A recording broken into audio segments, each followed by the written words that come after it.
Halo, kembali lagi bersama saya. Jadi kali ini saya akan membahas yang namanya cryptocurrency. Sesuai dari permintaan teman-teman yang request, Bang, bahas dong mengenai kripto. Oke, jadi pertama, buat kalian yang belum punya akun, kalian bisa buat akun di aplikasi Binance. Kenapa saya saranin Binance? Karena menurut saya, Binance ini koinnya lengkap, banyak fitur yang bagus, salah satunya kita bisa launch pool atau farming coin. Buat kalian yang ingin membuat akun Binance, kalian bisa masukin referral kode saya, di mana akan ada diskon fee di situ. Referralnya bisa kalian copy di deskripsi. Nah, sebenarnya saya bingung mau bahas apa. Cuma pada video pertama ini, saya ingin berbagi tips agar teman-teman tidak terkejut dengan betapa kejamnya atau betapa seramnya bermain atau trading di kripto. Nah, untuk yang pertama, kripto ini lebih berisiko tinggi dibanding saham. Kenapa? Karena marketnya itu 24 jam nonstop. Apapun bisa terjadi di sini. Dan tidak ada yang namanya batas arah maupun ARB.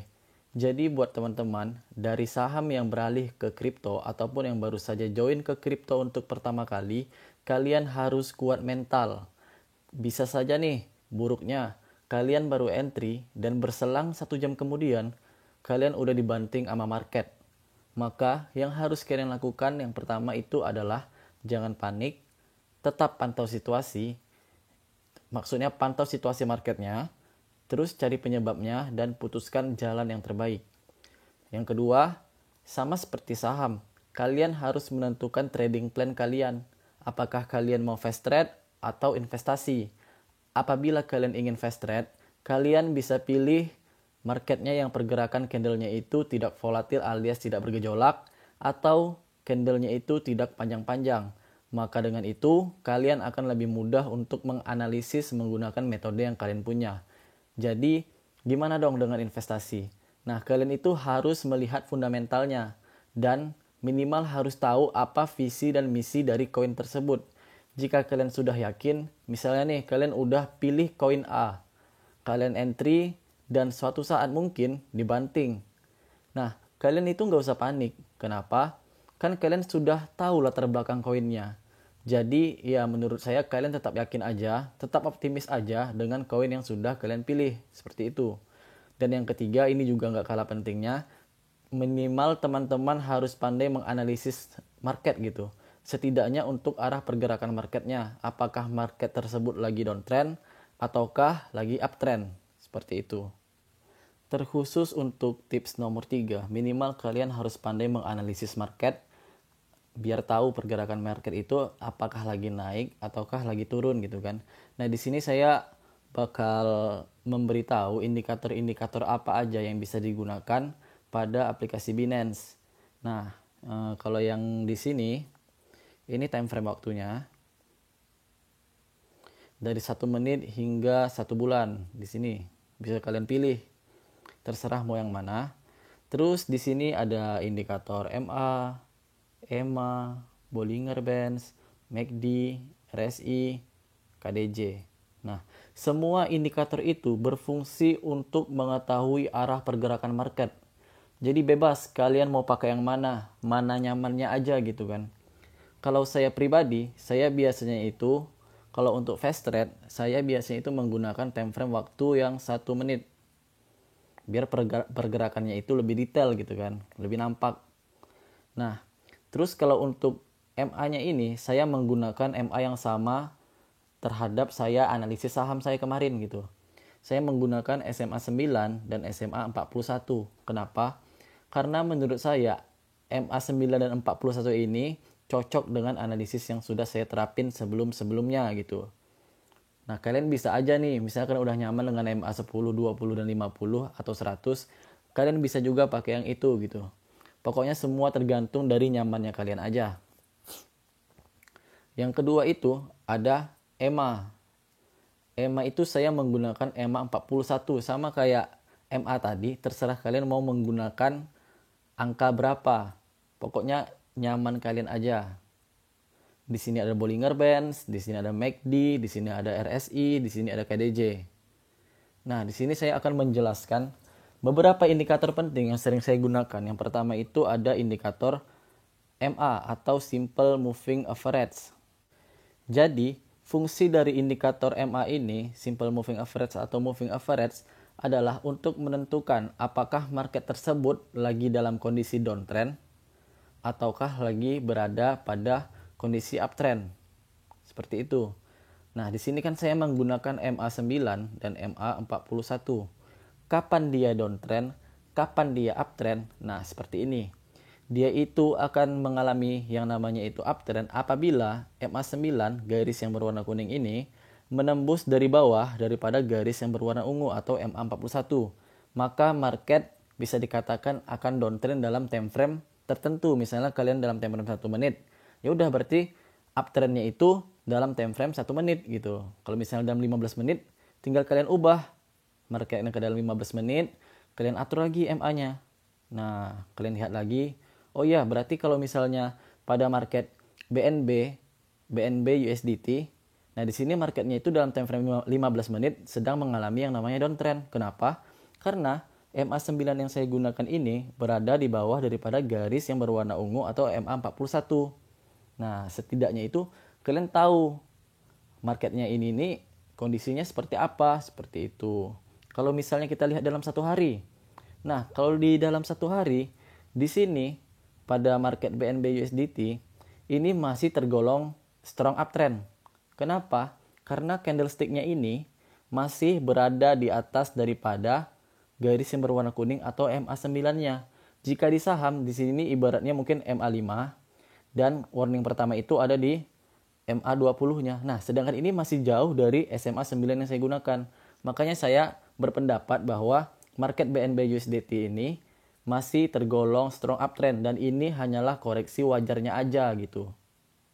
Jadi buat kalian yang udah masang di BNB, udah kalian investasi di BNB atau trading di BNB, kalian nggak usah panik karena ini masih marketnya tergolong sangat uptrend. Seperti itu jika dilihat dari time frame satu hariannya aja. Nah, sama tadi kayak EMA. EMA ini fungsinya juga sama kayak Simple Moving Average atau MA. Nah, market itu dikatakan turun apabila candlestick-nya itu berada di bawah daripada garis yang berwarna ungu. Maka marketnya itu dominan downtrend. Kapan di uptrend? Nah, seperti ini. Apabila si candlestick-nya ini berhasil tertahan di atas dari garis yang berwarna ungu ini, maka market bisa dikatakan uptrend atau enggak berpotensi untuk naik gitu. Seperti itu. Pokoknya MA, EMA ini fungsinya sama. Nah,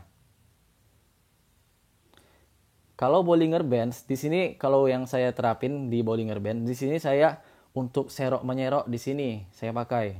Biasanya itu dalam time frame 4 jam, 1 jam, 1 jam sampai 4 jam deh biasanya saya pakai di situ untuk serok menyerok. Saya itu menyerok apabila saya itu bakal entry apabila candlestick-nya ini jauh keluar daripada garis yang pinggirannya, guys. Nah, disitulah waktu kita untuk serok. Kalau di bawah serok, kalau di atas TP. Kalau dia udah keluar jauh seperti ini, ya udah TP-in aja, dia bakal masuk lagi ke dalam. Siklusnya seperti itu.